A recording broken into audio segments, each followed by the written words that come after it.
কলকাতার আরও হলগুলো খোলা শুরু করে দিয়েছে অলরেডি।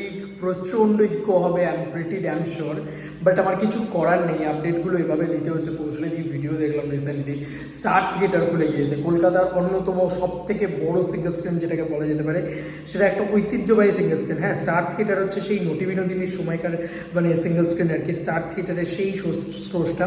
তো সেই বিগেস্ট সিঙ্গেল স্ক্রিন যাকে বলা যেতে পারে, ঐতিহ্যবাহী কলকাতার সিঙ্গেল স্ক্রিনগুলো নর্থ কলকাতার ভিতরে অন্যতম বড় সিঙ্গেল স্ক্রিন যেটাকে বলা যেতে পারে, সেই সিঙ্গেল স্ক্রিন কিন্তু খুলে গেল মেগাস্টার শাকিব খানের তুফানের জন্য। বন্ধুরা, তুফান কিন্তু ধামাকা করা শুরু করে দিয়েছে কলকাতার বুকে। কলকাতার মানে যে সিঙ্গেল স্ক্রিনগুলো সেগুলো কিন্তু খোলা শুরু করে দিয়েছে এবং কলকাতার বুকে দারুণ হল পাচ্ছে, যেগুলো মারাত্মক হল। মানে স্টার থিয়েটার কিন্তু এখানে যে কোনো সিনেমার ক্ষেত্রে হাউসফুল যাওয়া মানে সেই সিনেমাটাকে মানে বিশালভাবে গণ্য করা হয় যে বাহ, এই সিনেমাটা তো দারুণ চলছে, এরকম একটা ব্যাপার গণ্য করা হয়। তো কোথাও গিয়ে বোঝাই যাচ্ছে যে স্টার থিয়েটার খুলে যাওয়া সেটা মেগাস্টার শাকিব খানের জন্য কতটা ভালো। তো প্রথমত বলি, এই যে তুফানের বুকমাই শো থেকে আমরা দেখে নেবো বুকমাই শোয়ের টিকিট সেল। এই যে এখান থেকে খুলবো এবং দেখো এতগুলো হল কিন্তু আজকে রাত্রের ভিতরেই খুলে গিয়েছে। বন্ধুরা, বলছিলাম যে আজকে রাত্রের ভিতরেই খুলে যাবে। এখন ঘড়িতে বাজে 7:43, ঠিক আছে, ইন্ডিয়ান টাইম অনুযায়ী 7:43। এবং এই টাইম অনুযায়ী এখনই অতীন্দ্র সিনেমা ব্যারাকপুর 3টে যে শোটা ছিল সেটা তো খুলেই গিয়েছে। এখন অবধি দেখতেই পাচ্ছ একটাও টিকিট সেল হয়নি, দেখা যাক পরবর্তীতে কী হয় না হয়। স্টার থিয়েটার খুলে গিয়েছে বন্ধুরা। এই যে সিট ক্যাপাসিটিটা দেখো জাস্ট, মানে এত বড় সিট ক্যাপাসিটি, এত বড় হল। আমি যতটা পারছি দেখানোর চেষ্টা করছি তোমাদেরকে, কাছে নিয়ে গিয়ে দেখো এতটা বড় ঐতিহ্যবাহী হল। এটা প্রায় 900 সিটের হল সম্ভবত।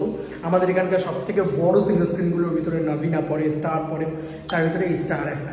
তো এটাই কিন্তু সন্ধ্যে 6টার শো খুলেছে এবং এখানে টিকিট প্রাইস কিন্তু যথেষ্ট কম, 115 টাকা, 130 টাকা এবং 125 টাকা।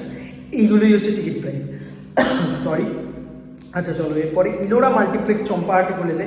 চম্পাহাটি কিন্তু পিওর অন কলকাতার ভিতরে পড়ে না, কিন্তু দেখতেই পাচ্ছ তোমরা ইলোরা মাল্টিপ্লেক্স চম্পাহাটি, এবং একটা সিঙ্গেল স্ক্রিন পুরো সর্ববৃহৎ শোগুলো তুফানকে দিয়েছে। মানে কলকাতার বুকে হল মালিকরা সব শো তুফানকে দিচ্ছে। এটার জন্যই হয়তো কালকের সাথে ক্ল্যাশ না করাই ভালো হয়েছিল, কারণ এই যে ক্ল্যাশটা হলো না, তাতে কিন্তু কতটা প্রফিট হলো তুফান টিমের সেটাই দেখো। এর জন্যই বলে মাস্টার মাইন্ড অফ এসভিএফ।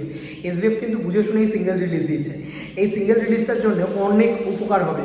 এই যে ইলোরা মাল্টিপ্লেক্স চম্পাহাটি, এখানে কিন্তু 1টা 30, 4টে 15 এবং 7টা 3টে শোই কিন্তু মেগাস্টার শাকিব খানকে দেওয়া হয়েছে। এবং এখানে আমরা দেখতে পাচ্ছি টিকিট সেলও হয়ে গিয়েছে বন্ধুরা। ভালো করে দেখো, টিকিট সেলও কিন্তু হয়েছে, একটা রো মোটামুটি টিকিট সেল হয়েছে। কলকাতার বুকে টিকিট সেল হওয়া এটাও একটা বড় পাওনা, কিন্তু দারুণভাবে টিকিট সেল হয়েছে। এবং 4টে 15তেও সেটা আমরা দেখতে পাচ্ছি, 7টাতেও আমরা টিকিট সেল অল্প বিস্তর দেখতে পাচ্ছি। তো ইলোরা মাল্টিপ্লেক্স চম্পাহাটি এটাও খুলে গিয়েছে। 3টে হল এখন অবধি খুলেছে কলকাতার মার্কেটের ভিতরে, এবং এদিকে 3টে 2টো আর মানে 3টে 2টো 5টা শোজ পেয়েছে। এই ছিল লেটেস্ট আপডেট, একদম Kolkata কাঁপাক megastar Shakib Khan. Heavy heavy heavy business দিক দেখো, এখনই বোঝা যাবে না। যতক্ষণ না ফাইনালাইজ হচ্ছে ততক্ষণ কিচ্ছু বোঝা যাবে না। যতক্ষণ না সিনেমা অন রাউন্ড পড়ছে, পাবলিক রিয়াকশন আসছে, পাবলিক কীরকম দেখছে, সেগুলো কিচ্ছু বোঝা যাবে না। আগে সিনেমা অন রাউন্ড পড়ুক, হলে লোকে দেখুক, তারপরে বাকি কথা বলা হবে। তো বন্ধুরা, এখনই যদি আমরা দেখি, তুফান কিন্তু ইন্টারেস্ট রেট গ্রো করিয়ে ফেলেছে। ভালো করে লক্ষ্য করে দেখো বন্ধুরা, এখানে ইন্টারেস্ট রেট কিন্তু 3.4K। আমি যখন সকালে ভিডিও তৈরি করি তখন কিন্তু 2.9K ছিল, এবং এখন সেটা 3.4K হয়ে গিয়েছে। বুঝতেই পারছো মেগাস্টার শাকিব খানের ক্রেজ কিন্তু আস্তে আস্তে আস্তে আস্তে কলকাতার বুকে বাড়ছে। তো এটাই ছিল এখনকার মতো লেটেস্ট আপডেট। তোমাদের আর কি মতামত এই ভিডিওটাকে নিয়ে জানিও কমেন্ট সেকশনে। চলো বন্ধুরা, নতুন কোনো ভিডিওতে দেখা হবে।